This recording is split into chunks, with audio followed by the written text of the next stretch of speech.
welcome into another episode of Conquer Corona. We are with TIffany Barnes, who feels like the world is coming to an end. She's in Salt Lake City. And last week, we're recording this on March 26th.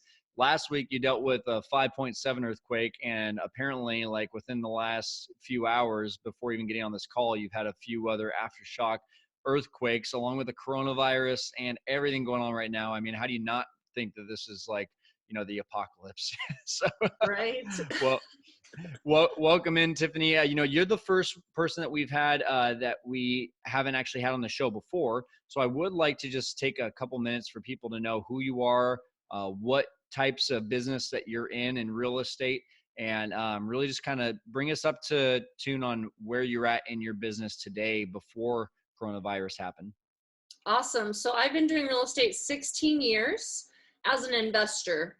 Okay. I first started out just doing no brokering and wholesaling and making a couple bucks that way, and started to work my way up into fix and flips and buy and holds, and also private money lending. And now I love making money through short-term vacation rentals. That's awesome. So you're doing a little bit of everything. And I know that you'd reached out to me on Facebook because, we both are doing kind of the same stuff. You've got buy and holds, you've got flips, you've got Airbnbs. I know what's happened to me since all this has come out, but what has happened to your business? What are you noticing was the biggest impact when coronavirus really started happening? So as of right now, I'm feeling the most impact on my short-term vacation rentals. So Airbnb, VRBO, I'm on several different platforms. And the reason for that, you can probably guess, is people just aren't traveling. So I've had all of March, April, and May cancel. I do still have, a couple people booked in June, but they're just trying to see what happens and how this all plays out. So I've lost out on quite a bit of money that way. But the good thing that I feel I've done for myself is I have diversified. So it's I'm missing out on some income short-term wise, but my long-term rentals are compensating. So it's not a position where I'm like, oh my gosh, I don't know how I'm going to make my house payment, where a lot of Airbnb owners out there are relying solely on that income. I'm on a lot of platforms and blogs where people are commenting, 99% of my income has now just been shut off, and it's scary for people. But I think the biggest lesson that can be taken away is diversification, not putting all your eggs in one basket. And I think now I'm just waiting to see how things pan out, because, some of my renters, maybe they're not going to be able to pay rent. And that's something that, could happen as well. So my backup question to that, if you've had so many cancellations, is there anything you're doing to combat that? Or are you just waiting until Airbnb VRBO is back up and running like you expected it before? So what I'm doing is I am reaching out to travel nurses and offering them a place to stay here in Salt Lake City. So at a very discounted rate, especially if they're going to be staying for a month at a time. And I came up with this idea again by some of the platforms that I'm on with other Airbnb hosts. And there's some people out there that say, hey, I don't want to host a traveling nurse because they're on the front lines and they could bring that virus into my property. And I'm thinking, okay, that's a very ignorant statement, right? Those people need a place to feel normal and have like a sense of home, if you will, to come back to for those few hours and rest before they go on to their next shift. So I've got a couple of travel nurses that are looking to book my place as of yesterday. So otherwise, I would just play the waiting game. And my mortgage is very low. It's $1,000 a month. So it's not, astronomical, but that's where I'm at with that. So it sounds like you've been preparing, not just with diversification, but you don't sound scared about having, a few $1,000 mortgages to be able to pay for the next, let's call it 3 to 6 months. Have you been saving and reserving during these times? Yeah, I learned that the hard way. Not to go into my story, but I was emancipated at 15 years old from my family. Wow. So I've just had a mentality of prepare for the worst, hope for the best. And I really think that's been an attribute of mine that's made me successful of who I am today. So I've always had that, what if, and had that money set aside just in case something were to happen. Now, I would have never guessed Corona, but I do have money set aside for emergencies, and while some of my friends laugh at me, for some of those things, it's like, who's laughing now? So it's really important to plan. Planning is Absolutely. key.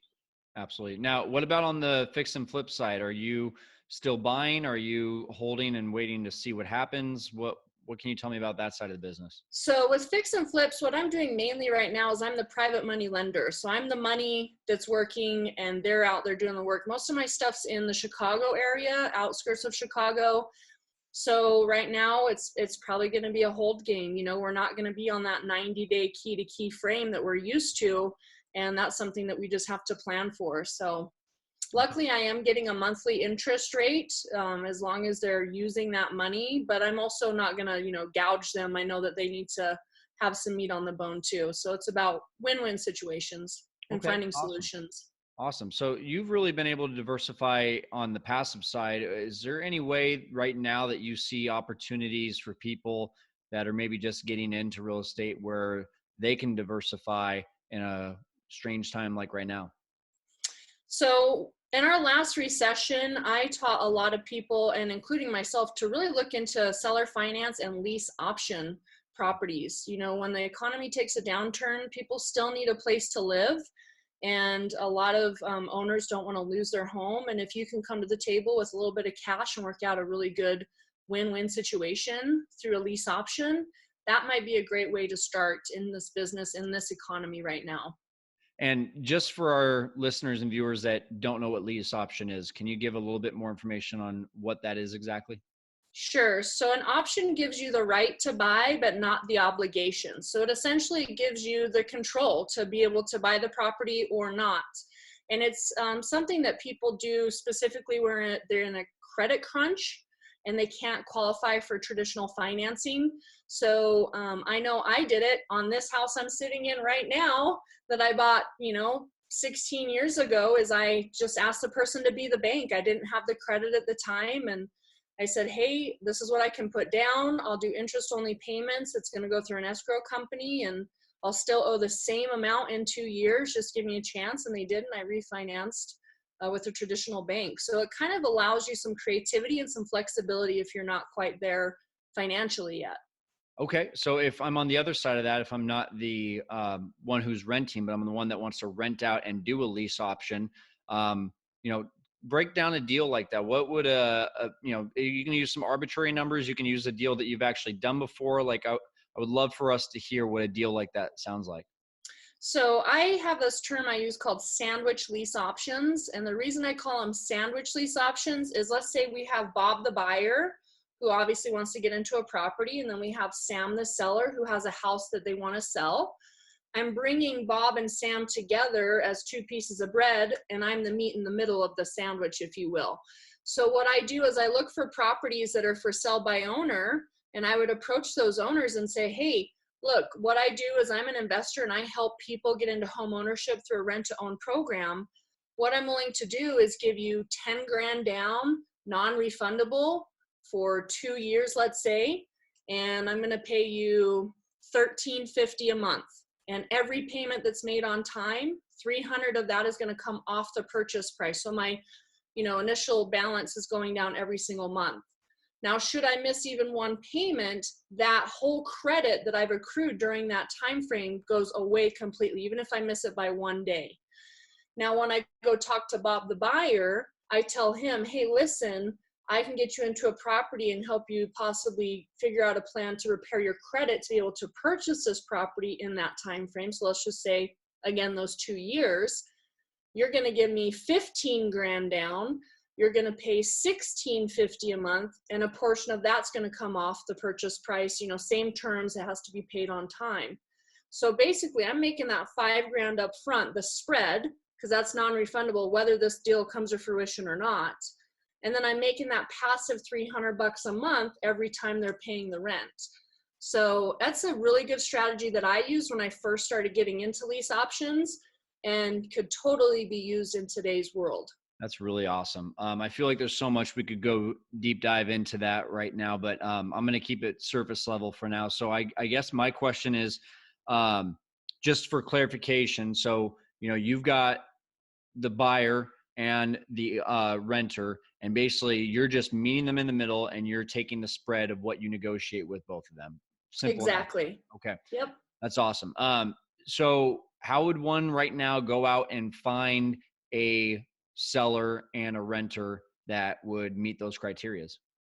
So my favorite way to find sellers is just for sell by owner properties. The good old, it takes a lot of time, but driving for dollars, word of mouth, letting everybody know that you do real estate, because you'll be surprised at what type of leads come your way. But as far as finding your renters, place ads, whether it's Craigslist, whether it's on Facebook. I was doing Craigslist because back then that was, a pretty solid way to go. I don't know how Craigslist is working these days, but it might be worth a shot trying that as well. Yeah, I mean, everything that we've done in our business for transitioning our Airbnbs to month to weather the storm has been on Craigslist and Facebook Marketplace. So I've found it to be very, very, very accessible for most people. And as long as you're not dealing with the scammers, there's, Yeah. there's tons of scammers on there. You Right. just got to know what you're looking for. Um, Right. Tiffany, this has been tons of value. I'm really excited to have you on the show when all this starts to kind of, you know, um, dissipate, I guess you could say, whenever that happens. But I want to make sure people can connect with you right now. So where can people find you? And do you have any sort of education or anything that you can offer to our listeners and viewers?